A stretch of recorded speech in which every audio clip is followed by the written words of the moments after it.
Hello everyone and welcome to Finance at JCL, here to help you on your journey to financial freedom. Today's review is of the company Turtle Beach. I'm going to have a look at the company's fundamentals and attempt to calculate their underlying intrinsic value. I'll then compare that to the price and let's see whether it's potentially worth buying or not. So just to put in context this particular episode in the context of the other videos I've got on YouTube, I would say this one assumes your personal finances are in order, you're familiar with investing terms and the key principles. So now we'll have a look at this particular individual company to see whether it potentially could be worth buying.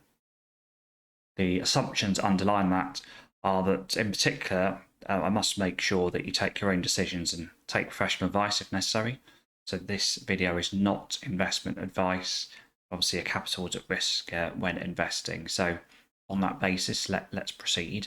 And I should have a disclosure here that I do directly own shares in Turtle Beach.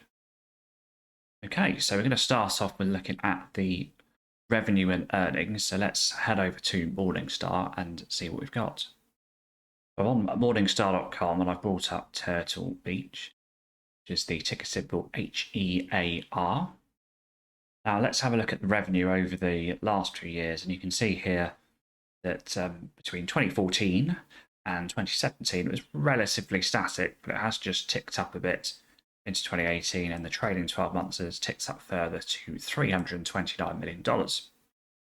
So that's moved up quite a bit. So I think they've benefited firstly from the lockdown situation in various countries where people are staying at home more, and there's been a lot more gaming, and their specialist product is kind of audio gaming equipment, so headsets and that kind of thing. And if we have a look at the earnings, they have struggled in the early sort of 2010s. The earnings per share now is becoming positive. We're looking at 274 in 2018, 104 2019, and 262 for the last 12 months. And the book value per share, you can see there's 630 as well. So the next thing for us to have a look at is the free cash flow, which is one of the key metrics that we're going to use to value the company, and also the dividend position. So looking at Morningstar again, there is no dividend information. So it looks like Turtle Beach does not pay a dividend. So it's a growing company, you would hope. That's the case. And the free cash flow historically has been quite negative until 2018, where it was 37 million, 2019, 37 million, and then the trailing 12 months are 41 million. So it looks like it's now stabilized around that kind of $40 million level. So the next thing to look at is how well this company can survive, because if there are issues around their survivability, then regardless of how well the valuation comes out, I wouldn't suggest a purchase of them. So again, headed over to Morningstar, I'm just going to go down to the key ratio section, bottom. And the first thing to look at the very bottom is the interest coverage.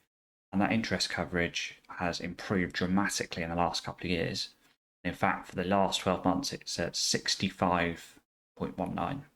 Very high level of interest coverage. And I've just clicked onto the financial health sub-tab. And have a look at the current ratio. That's always consistently been above 1. And it's actually 1.72 for the latest quarter's figures. So again, that's nothing to worry about. And in fact, the debt to equity now is 0. So I believe the debt has been cleared, which is absolutely fantastic news. So the survivability point's looking really good here. We now have a look at the industry and Moat. So my understanding is that Turtle Beach is essentially the market leader in this kind of audio gaming equipment. They have a very good reputation. They're right up there in the market, and they're one of the biggest brands for that. So they have a little bit of a moat there in terms of their leadership position, and certainly the industry boost from the lockdowns and the general trend of increased amounts of gaming is looking like to be a growing industry with growing opportunities for organisations within that. Then as the potential market leader, they are well positioned to take advantage of the growing industry. So we're now going to have a look at the management, and there's a couple of things to look at here. The first is the return on equity. So again, we'll head back to Morningstar, to have a look at how well the management is using the company's money to grow. So I'm back on Morningstar on the profitability tab under key ratios, and the return on equity was incredibly negative back in 2010, and it's just improved.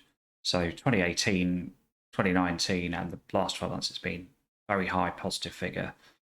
Now, you'd normally want at least 8 to 10% in this area for it to be pretty good, because that's effectively the rate of return that management's getting. So it's a very high number here, 62 at the moment. So the return on equity looks good. Let's drop over to Simply Wall Street and have a look at the insider holdings. And first of all, there have been no insider sales, and there were some shares bought 9 to 12 months ago. And in fact, the individual insiders only hold 2% or so, so it's a very small proportion. What's a relatively small organisation.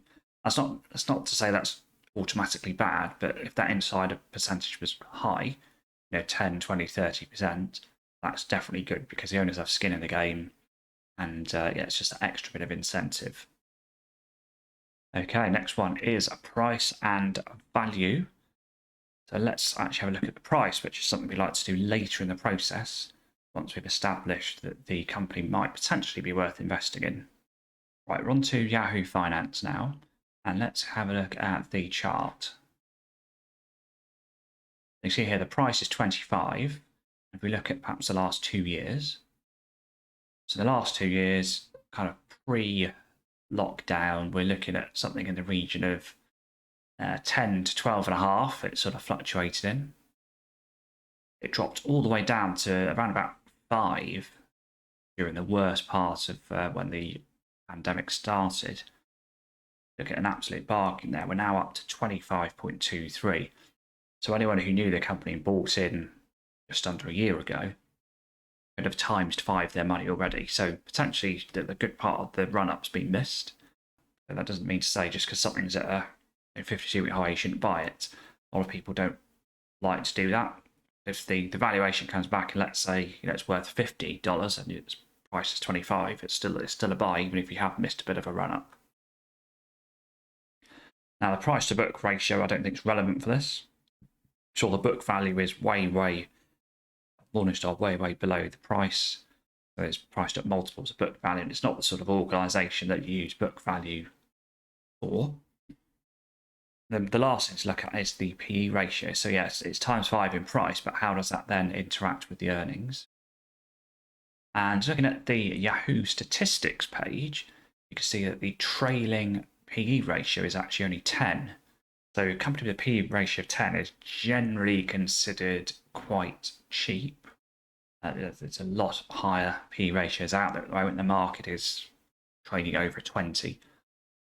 So we're kind of on to that final bit before we calculate the valuation, and that's sort of the story and how it looks. So I think the story is you've got a company that has growth potential. Free cash flow is now positive. The debt has gone. Good current ratio. They have a reasonable moat. The management now seems to be getting better at using the money to expand. And the PE ratio is low, so there could be an argument for a purchase there. And what I then like to do, just to complete my story, is just to have a look at the Simply Wall Street information for this company, just to see kind of a bit of a spot check. And looking at their snowflake analysis here, they've said flawless balance sheet with outstanding track record. And I'd agree with the balance sheet part because there's no debt and the current ratio is very good. And we just have a look down here. And actually, if you had them 3 years ago, you've earned over 1,000% already. So that is incredible. But I guess that was part of the turnaround that they were at one point when they were losing money. And Simply Wall Street, let's just bookmark this for later, reckons they're 30% undervalued. So they reckon their fair value is about $36 a share. So there's a little bit of potential upside if this valuation is correct. And just have a look down, you can see the future growth. The analysts here, of which there are 6, have suggested in the next 1 to 3 years only 1.4% annual earnings growth. So that's pretty low. And if we have a look at Yahoo here, which has got 6 analysts, 5 or 6 analysts, depending which bit you're looking at, they're saying growth estimates for the next 5 years is 18%. And there's a lot of buy recommendations here. In fact, every recommendation for the last 4 months is buy. Now, it doesn't mean you should buy it, it's just an indicator. People that have looked into the company think they could grow 18%. So I guess the question for us is the valuation. Do we take 1.4% a year growth, or do we take 18% a year growth? So let's have a look at the valuation. The first part is to set the parameters. So I'm using that most recent free cash flow figure of 41. I think that's a fine figure to use. And for the 10-year growth rate, I'm going with 5%. I've taken a kind of a reasonably conservative figure in between that 1 and 18%. And then the kind of perpetual growth rate after that, I've said it's 2%. And I want at least a 10% return. So I've used a discount rate for this calculation of 10%. Now, if you're doing this calculation at home, I would suggest varying the discount rate depending on the return you want, how much you discount future cash by, and then also varying the growth rate depending on how much you think this company will grow in the next 10 years. Now, plugging all those numbers together, that leaves an intrinsic value of 42.20. Now, the price is 25.23. So that's a margin of safety of 40%. Normally, with this kind of company, I've got a 50% margin of safety. And in fact, the reason I do own them, as I mentioned right at the start, is that I got on them a couple of weeks ago and the price was about 20. It's just ticked up a bit in the last week or so. And I think with the console season out as well, and people still under lockdown, and with no end in sight, several more months, I think there's still going to be a bit more sort of short-term growth. And I think that intrinsic value could be reached or close to it fairly quickly, perhaps within the next 12 months. And when it gets to perhaps about 40 for my holding, given I went in at 20 or 21, I would then probably sell and then look to reallocate the capital if I could find something better to put it into. So that is the story. So looks like a pretty decent company. There are better ones, but a lot of the better companies now, their prices have shot up quite a lot in the last couple of months. I think this one's an interesting one if you're really bullish on that kind of gaming sector, especially with the lockdowns and the consoles coming out. I think this could be one that you can get a bit of a gain on in the next sort of 12 months.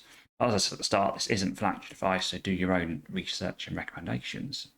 So thanks for joining me on this one. There's a couple of questions for you, actually. First of all, drop me a comment below if you already hold the stock or you think they're going to jump up. And if you like the new format of the presentation compared to my previous stock reviews, could you let me know below? Because I'd really appreciate that. I'm just trying to find the best way and the clearest way to present the information to you. So any feedback on that would be appreciated. And then finally, I'd like to thank my Patreon supporter, VIP supporter, and there's still a few slots of that left. So thanks very much. Enjoy the rest of your day, and I'll catch you on the next one.